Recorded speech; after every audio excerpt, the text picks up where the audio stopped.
அனைவருக்கும் வணக்கம்.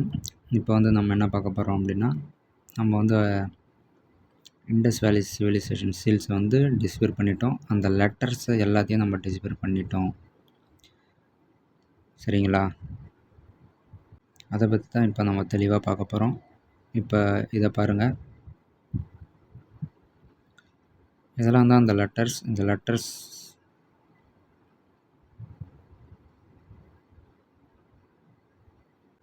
சிந்து சமவெளி குறியீடும் அந்த லெட்டர்ஸையும் நம்ம இதில் போட்டிருக்கோம், பார்த்துக்குங்க. இதில் 2 லெட்டர்ஸ் வந்து நம்ம போட்டிருப்போம். இப்போ உயிரெழுத்து இருக்குன்னா வந்து நார்மலாக இருக்க குறியீடுகள், அடுத்து கீழே வந்து நம்பர்ஸ் போட்டிருப்பேன். இந்த நம்பர்ஸ் தான் வந்து ஸ்மால் லெட்டர்ஸ். சரிங்களா? 1னா ஆ, 2னா ஆ, 3னா இ, 4னா இ, 5னா உ, 6னா ஊ, 7 ஏ அப்படின்னா 7, ஏ அப்படின்னா 8, ஓ வந்து 9, ஓ 10, ஔ 11, ஐ 12. அடுத்து வந்து நம்ம சில மெய்யெழுத்துக்கள் போட்டிருக்கோம். அது மட்டும் இல்லாமல் சில மெய்யெழுத்துக்கள் நம்ம தமிழ் சொல்லில் எல்லாத்திருக்கும். அதெல்லாம் வந்து இதுதான் தமிழ் சொல் இல்லையே அப்படின்னு நீங்கள் நினைப்பீங்க. ஆனால் இதெல்லாம் ஆரம்ப கட்டத்தில் இருந்தது. அதுக்கப்புறம் தமிழ்ச்சங்கம் வைத்து சில எழுத்துக்கள்லாம் வந்து அதிக மூச்சு காட்டுற இதெல்லாம் எடுக்குதோ அந்த எழுத்துக்கள்லாம் நீக்கிட்டாங்க. இப்போ கா, டா, பா அதுலேருந்து க, ட, ப அப்படி இந்த மாதிரியான எழுத்துக்களும் வந்து தமிழில் இருக்குது. ஆனால் நம்ம ரெண்டுத்துக்குமே ஒரே எழுத்து தான் பயன்படுத்துவோம். அது இடத்த பொறுத்து மாறும். இப்போ வந்து பார்த்திங்க அப்படின்னா கபடி அப்படின்னு நம்ம படிக்கும்போது பான்றது செகண்ட் வரும்போது பா அப்படின்னு மாறும். அதேமாரி ஓடம் அப்படின்னு பார்க்கும்போது டான்றது டா அப்படின்ற சவுண்டு கொடுக்கும். அகம் அப்படின்னு நீங்கள் வச்சிங்கன்னா கான்றது கா அப்படின்னு கொடுக்கும். ஸோ இந்த எழுத்துக்கள்லாம் வந்து பார்த்திங்கன்னா இருக்குது. ஆனால் நம்ம என்ன பண்ணுறோம் அப்படின்னா இது ரெண்டுத்துக்குமே ஒரே எழுத்தை பயன்படுத்துகிறோம். ஏன்னா சில மிக்சிங் வந்து இந்த எழுத்துக்கள் வந்து தவறான இடத்துல போச்சுன்னா இந்த தமிழோட அந்த சவுண்டு வந்து எப்படி சொல்கிறது, அதிக பிரெத்து இருக்கக்கூடிய லெட்டர்ஸ் வந்து சில எழுத்து ஃபஸ்ட்டு வரக்கூடாதுன்றதுக்காக இதெல்லாம் வந்து அது மாதிரி போட்டிருக்காங்க. நடுவில் வந்ததுன்னா அதிக பிரெத் எடுக்காது, அதிக மூச்சு காற்று எடுக்காது. இதெல்லாம் தமிழ் சங்கங்களில் வந்து மாற்றப்பட்டவை. ஸோ அதேமாரி இங்கே வந்து பார்த்திங்கன்னா கா, அதாவது இது கா, அடுத்து தா, மீ, இதுக்கான ஷார்ட் ஃபார்ம்ஸ் எல்லாம் இதில் இருக்குது, பார்த்துக்குங்க. அடுத்து நம்ம உயிர் மெய்யை படிக்கிறதுக்கு சில சிம்பிள்ஸை வந்து தெரிஞ்சுக்கணும், அதை பார்த்துக்குங்க. ஒரு கோடு போட்டால் ஒன்றுன்னு அர்த்தம். ரவுண்டு மாதிரி சர்க்கிளோ இல்லை பாதி சர்க்கிளோ இல்லைன்னா அந்த சின்னதாக இந்த மாதிரி போட்டிருந்தாலோ அது 2ன்னு அர்த்தம். இந்த ட்ரையாங்கல் மாதிரி போட்டிருந்தா அது வந்து 3. இந்த சிம்பிள் நீங்கள் பார்த்தது போட்டிருந்தா அது 4. அடுத்து 5க்கு வந்து பார்த்துங்க 5 + 5 2 பக்கமும் போட்டிருப்பாங்க ஒரே மாதிரி. ஒரு லெட்டரை போட்டு லெஃப்ட்டு ரைட்டு போட்டிருந்தா அது 5 + 5. இதெல்லாம் வந்து தெரிஞ்சுக்கங்க. இதை வச்சு தான் நம்ம வந்து உயிர்மெய் எழுத்துக்களை படிக்க போகிறோம். இதை பாருங்கள். இப்போ இது வந்து காவை வச்சு இருக்கக்கூடிய எல்லா மெய்யெழுத்துக்களோட வரிசையை நம்ம போட்டிருக்கோம். கா, கா, கி, கி, கு, கு, கே, கே, கோ, கோ, கவ், கை எல்லாமே போட்டிருக்கோம். இதெல்லாம் எப்படி வந்திருக்குன்னு பாருங்கள். உயிர்மெய் எழுத்துக்களை நம்ம எப்படி படிக்கணும்னு பார்த்துக்குங்க. ரொம்ப சிம்பிள் தான். நான் சொன்ன அந்த டெக்னிக் தான்.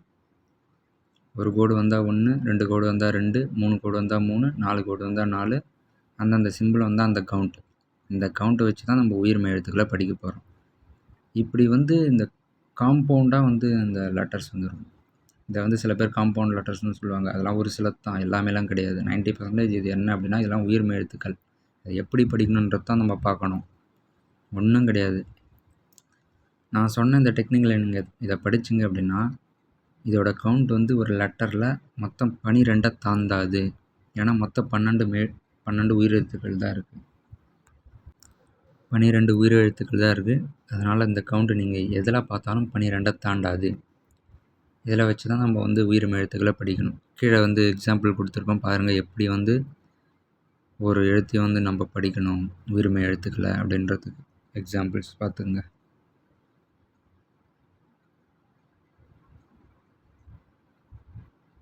ஸோ இப்படி தான், ஒன்றும் கிடையவே கிடையாது.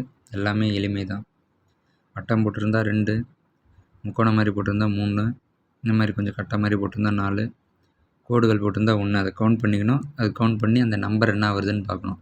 8 வந்தால் ஏ ப்ளஸ் கா கே, 10 வந்தால் ஓ, கா ப்ளஸ் ஓ கோ, 3 வந்தால் கா ப்ளஸ் இ கி, 12 வந்தால் கா ப்ளஸ் ஐ கை. அவ்வளோதான், சிம்பிள். அடுத்து நம்ம அடுத்த கடவுளை பற்றி பார்ப்போம். ஸோ இந்த கடவுள்ஸ் எல்லாம் ஆல்ரெடி பார்த்துருப்போம். இதை பாருங்கள், இதில் என்ன இருக்குது, ஈசகா பார்த்துக்குங்க. அடுத்த கடவுள் ஆற்றல். ஈசகனும் ஆற்றலும் யார்? சிவனும் சக்தியும். அடுத்து அவரோட பையன் யார்? சேயி. சேயி எப்படி வந்திருக்குன்னு பாருங்கள். இந்த 3 ரவுண்டு இருந்திருக்கும். 3னா 3 ரவுண்டு, மொத்தம் 6, ஒரு கோடு 7. 7னா ஏ ப்ளஸ்ஸா சேயி. ஆல்ரெடி நம்ம பார்த்தது தான். அடுத்து இதில் பாருங்கள், என்ன இருக்குது, இதுலேயும் அதே தான் இருக்குது. சேயி, சேயான்னு இருக்குது. இதில் சேயா யுற்றான்ற இருக்குது. இந்த சீலை உடஞ்சி போயிருக்கு, பார்த்துங்க.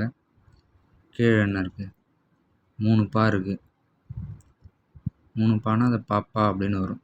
அடுத்து பாப்பா அப்படின்னா குழந்தை, தானா கொடு, குழந்தை கொடு. சேயாற்றா முருகா, குழந்தை கொடு, அதான் இதோட மீனிங்.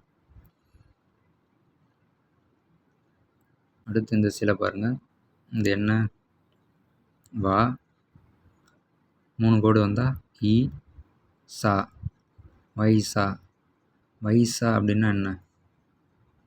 கூகுளில் பார்த்துருங்க, என்ன வருதுன்னு பாருங்கள். அப்படின்னா என்ன, இந்த ஆர்ச் போட்டு அந்த இலைகள்லாம் இருக்கும் அப்படின்னு சொல்லுவாங்க, வைசா. இந்த சீல்லையும் அதான் இருக்குது, புரியுதுங்களா? ஒன்றும் கிடையாது. வைசானா நான் வைகாசி வைசாகம்னு சொல்லுவாங்க பார்த்தீங்களா, முருகனுடைய இந்த ஆஸ்ட்ரானமி அந்த டேட்டை தான் இது குறிக்குது. முருகனோட முக்கியமான ஒரு தினம், முருகனோட பிறந்த நாள் வைகாசி வைசாகம். அதை தான் இங்கே கொடுத்துருக்காங்க. அடுத்த கடவுள் பார்ப்போம். அடுத்த கடவுள் இங்கே பாருங்கள், என்ன வருதுன்னு பாருங்கள். நல் ஆயினா, நாயில் ஆயினா, நல்ல ஆயினா ஆயரை தான் ஆயினா அப்படின்னு சொல்கிறாங்க. யார் இவர்? இவர் தான் கிருஷ்ணர், மாயோன். புரியுதுங்களா? 2 புலியை பிடிச்சிட்ருக்காரு. இவர் தான் மாயோன் என்கிற கிருஷ்ணன். அடுத்த சிலை பார்ப்போம்.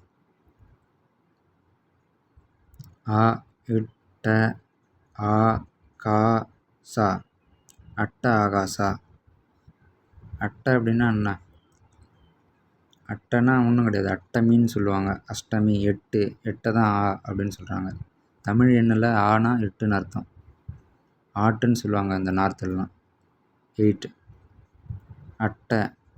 அட்டைன்றது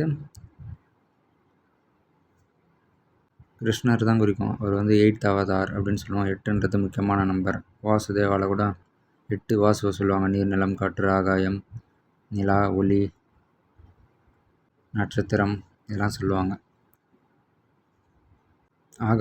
ஆகாசான்றது யூனிவர்ஸை குறிக்கும். யூனிவர்ஸோட ப்ரொடெக்டர் யார்? கிருஷ்ணர்.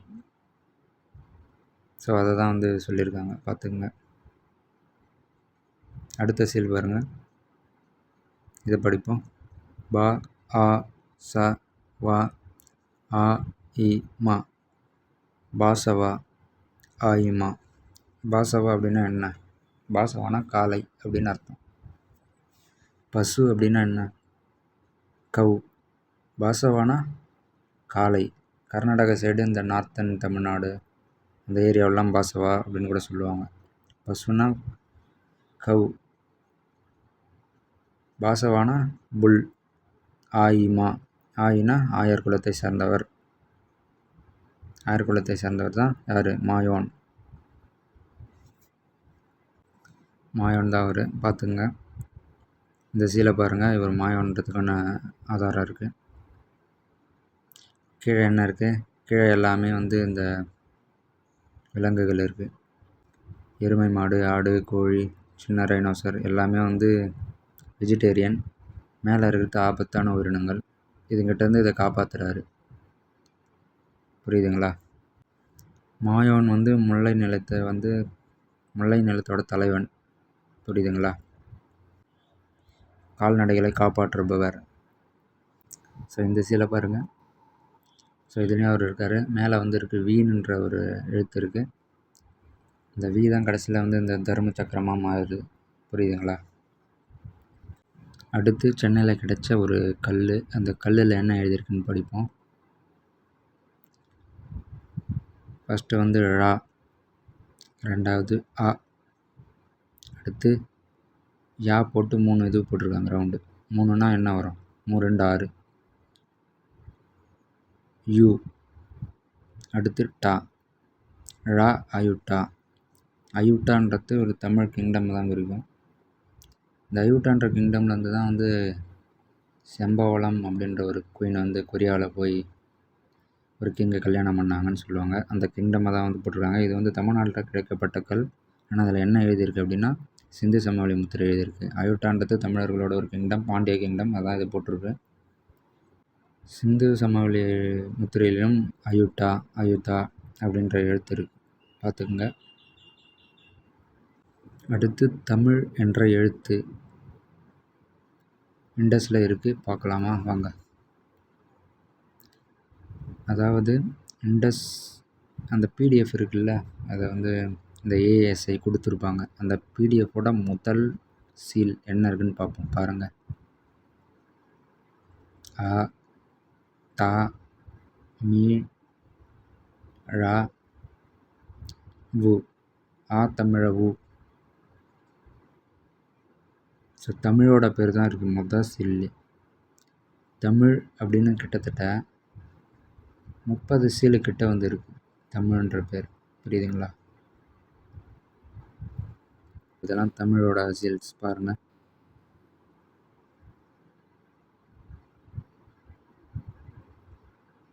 இந்த சீல்ஸ்லாம் கம்பேர் பண்ணி பாருங்கள், எல்லாம் தமிழ் தான்.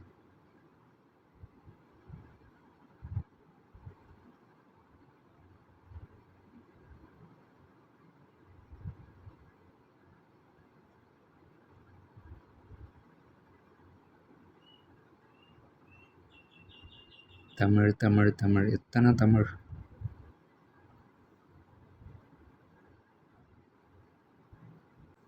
அடுத்து ஒரு கடவுளுக்கு நிகரான ஒரு கிரியேச்சரை பற்றி பார்க்க போகிறோம். இதை பாருங்கள். இதில் என்ன போட்டிருக்குன்னு பார்ப்போம். ஆ, ழா போட்டு 4 கோடு போட்டிருந்தா ழா ப்ளஸ் இ, ழி, ஆழி. பார்த்துக்குங்க, ஆழி. இதில் என்ன போட்டிருக்குன்னு பாருங்கள். இதுவும் ழா தான். ஒரு ரவுண்டு போட்டு மேலே ஒரு ஆஃப், கீழே ஒரு ஆஃப் அப்படின்னா 4. ழா ப்ளஸ் 4 ழி, ஆழி. இதுவும் ஆழி தான். இதில் என்ன போட்டிருக்கு? நல்லாழி, ஆழி. ஆழி தான் ஆழின்னு போட்டிருக்காங்க. ஆழின்றது தமிழ்நாட்டில் தான் அதிகமாக இருக்குது. இதே ஆழி வந்து திருச்சியில் வந்து ஸ்ரீரங்கம் கோயிலில் கூட இருக்குது. ஆழியோட சிலைகள் வந்து எங்கே அதிகமாக இருக்குது அப்படின்னா தமிழ்நாட்டில் தான். அடுத்து தான் சவுத் இந்தியாவில் கொஞ்சம் கொஞ்சம் இருக்கும். நார்த் இந்தியாவில் அந்த ஆழியே கிடையாது, பார்த்துக்குங்க. ஓகே, கடைசியாக நம்ம வந்து இண்டஸ் வேலி சிவிலைசேஷன் சீலை கண்டுபிடிச்சிட்டோம். நம்ம வந்து ஃபைண்ட் பண்ணியாச்சு, டிகோட் பண்ணியாச்சு. சரிங்களா? அவ்வளோதான், அது வேறு ஒன்றும் கிடையாது சீல். ஓகே, இதை பற்றி உங்களுக்கு என்ன தோணுதுன்றது கமெண்ட்டில் சொல்லுங்கள். லைக் பண்ணுங்கள், ஷேர் பண்ணுங்கள், சப்ஸ்கிரைப் பண்ணுங்கள். தேங்க்யூ.